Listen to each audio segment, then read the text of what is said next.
The best trends of 2023 brought to you by Brooklinen, because two things that never go out of style is putting that shit on and getting a good night's sleep.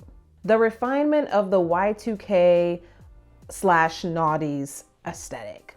And we can even see this down to the micro trends that are underneath this kind of umbrella or genre of clothing, which is like sexy librarian with the skinny glasses. We've also been seeing more of that 90s simple menswear aesthetic on women. And the reason why I think that this kind of 90s, 2000s, Y2K, even though there's all a bit different, but in the same time frame, the reason why I think we always keep going back to this is because it is the most effective, functional, affordable way to look fashionable. It's not about necessarily the brands, it's about how you put together these very simple outfits for an easily identifiable, comprehensible look. I also think that it's versatile. It's a trend that tends to service the fashion girl, the it girl, the simple girl. I also want to say that the reason why this has taken off and why it just like really cemented itself in the trend cycle in 2023 is because we are starting to be able to suss out whose style is actually real and whose isn't. TikTok fashion, explore page fashion, whatever you want to call it, like it has a tendency, you have all of these fashion creators and people that are in the fashion world that tend to like have a wild style or very like statement-y style, a little bit eccentric, eclectic, but you can tell that it's just for the internet. Like you can tell that, oh, you just really wanted to get your picture taken today. And I'm not saying that it's bad to use fashion as a tool to get noticed. I think though, the reason why we're side-eyeing it a little bit now is because we can tell when you put that shit on just because you wanted to get a lot of likes. We can tell when someone actually wants to look that way, and there's an authenticity in the way that they dress, even if it is very statementy, even if it is kind of wild, versus people who dress the same way, but they do it for a certain amount of attention. And I think that we are being a bit more critical, maybe, of the content that we take in because we are so aware of the fact that there should be some level of intention behind what you're wearing. Otherwise, it's just corny because we know you put that on just to be on somebody's explore page. I think the people who get it right are usually the people who are most consistent with it. So I'm talking about the Cynthia Erivo's, Tiana Taylor, Wisdom, even like Tizo.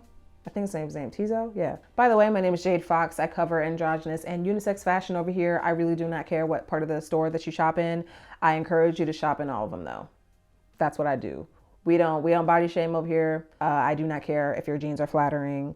I just want people to wear what they want. So if that's your jam, if that's your vibe, subscribe. The second thing, which is my favorite, and honestly, I'm a bit biased, but I don't care. The tomboyfication of womenswear. The tomboyfication of womenswear in 2023 is definitely not a new trend or concept. We've been seeing women do these kind of like menswear inspired or just like outfits that do not center the male gaze, or outfits that don't center looking flattering, a cinched waist. I also don't think that it's a surprise that whenever you de-center the person that you're trying to attract in the way that you dressed, your style just gets better. I want to bring up the backlash that JT had when she came out with that ad. It was like a Beats by Dre with Moalola.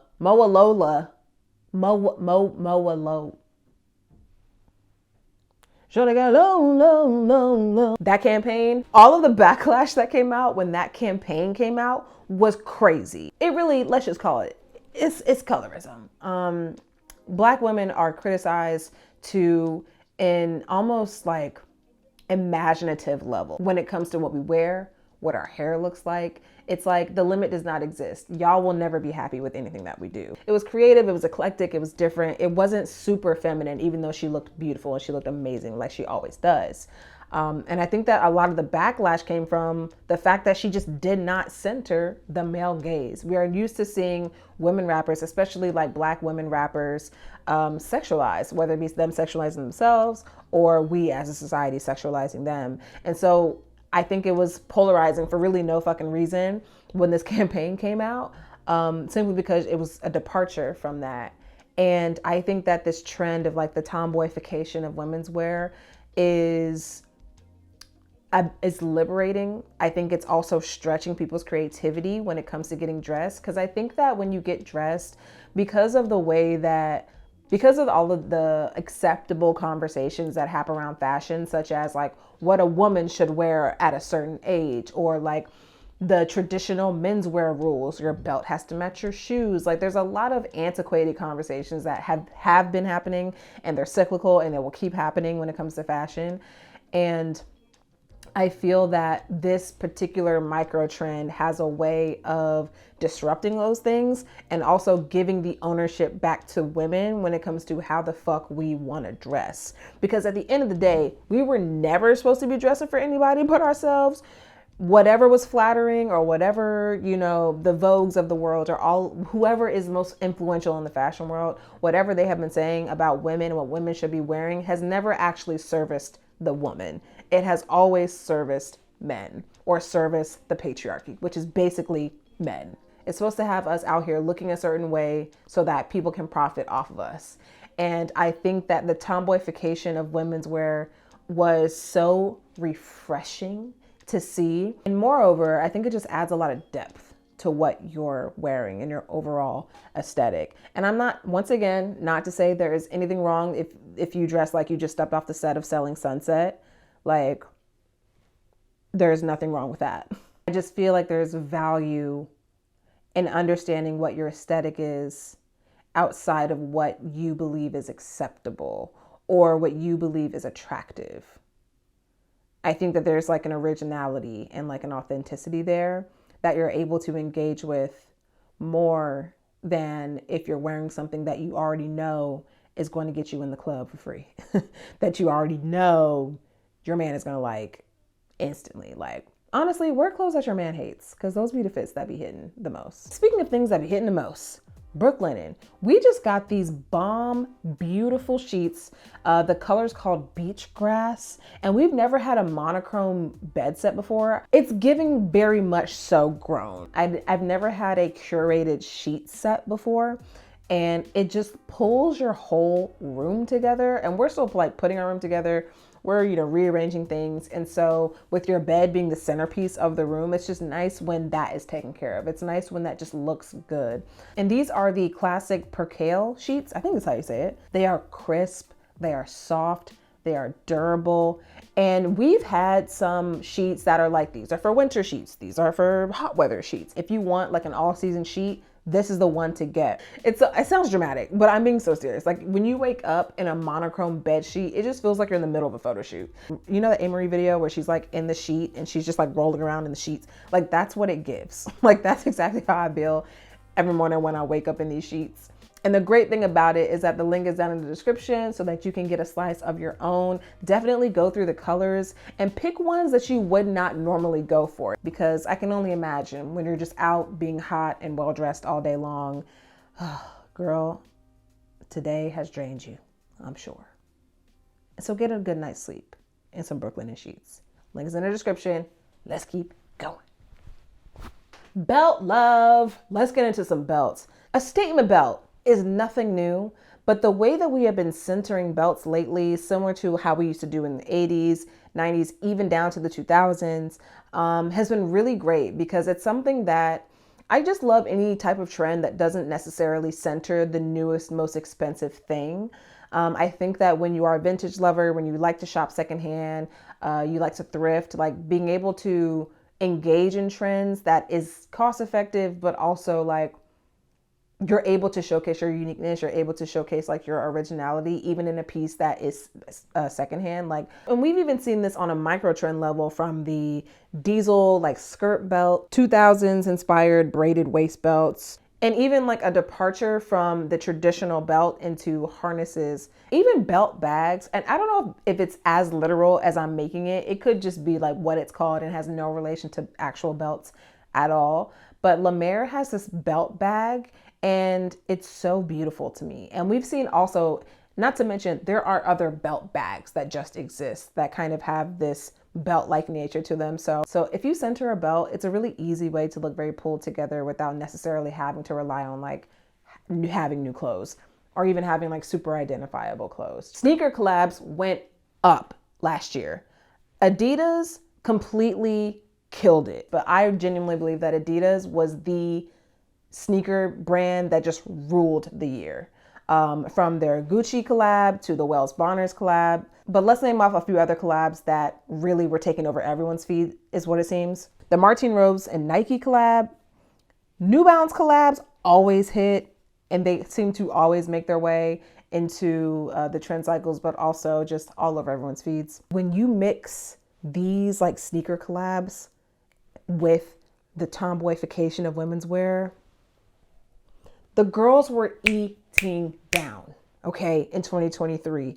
And, you know, and personally, I would love to see more women in streetwear, more women with streetwear brands, just because when we do it, it's just so refreshing, so original, so cool, so like culturally significant, different, and servicing a part of the sneaker or even like the streetwear world that is often ignored, because we're always hearing about, you know, what a woman should wear to work, what a woman should wear at a certain age, what a woman should wear, you know, to her wedding, what a woman should wear to someone else's wedding, what a woman should, just like there's all of these rules and shit around like what women should wear. But whenever we center women in streetwear and in sneaker culture, I just feel like it's just such a refreshing visual perspective, but also in conversation. Like, we need to be having more conversations that are around fashion and women in fashion that have nothing to do with men or what men have done, because real tea, we're ready for something else, I think. Two more trends that I really think that women just killed last year. I'm gonna call it old people accessories. Grandma glasses, grandpa sweaters, grandpa even like stylings, and even maybe a nod to the 2000s. Back when women were wearing like those paperboy hats, like Keira Knightley and Love Actually, like that type of, it's just cute and quirky and just a way to show your creative side, show that you are willing to participate in fashion in a way that is not agreeable, or at least in a way that feels unique to you. When you are able to incorporate really ugly stuff like into your outfits and they still look good. Like, I think that shows that you have an eye, that shows that there's some originality there and that you know what you're doing. And that's really what I think anybody is, I can't tell you what your goal should be, but I think that whether you're trying out trends or not, looking like yourself, showing that you have a particular eye and not being afraid of your eye contradicting what people believe to be fashionable is fine.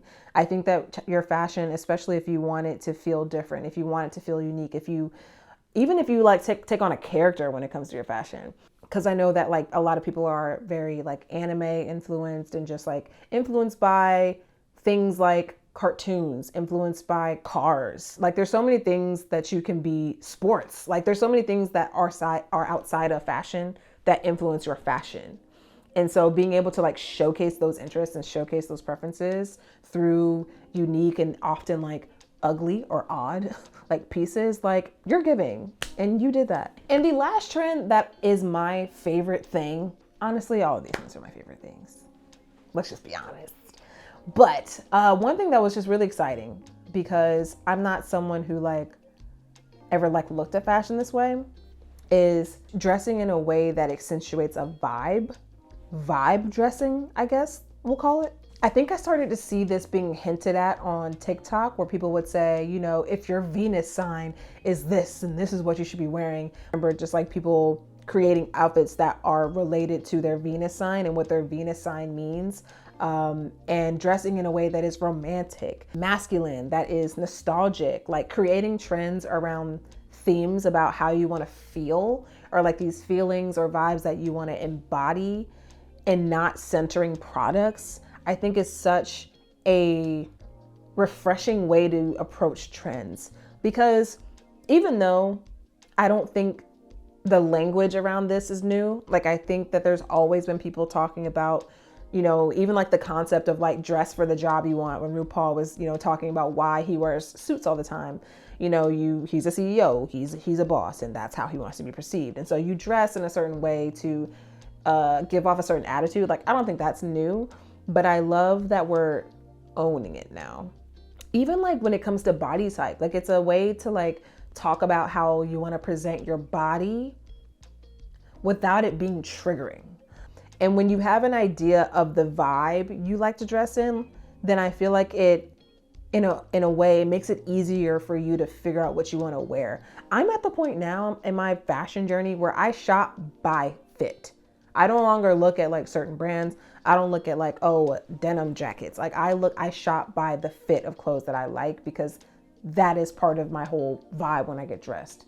And moreover, I feel that fashion has just become so expanded, like as a topic, that to talk about it strictly from a product standpoint is doing all of us a disservice. Like when we can talk about fashion in so many ways, so many conceptual, even like creative ways, even like when it comes to identity, we can talk about fashion. Like that is kind of like the nucleus of this channel, is how can we talk about fashion through the lens of identity and experiences and hobbies and preferences. That is it for me. Thank you so much for watching. Links for Brooklyn will be in the description, and let's keep the conversation going in the comments.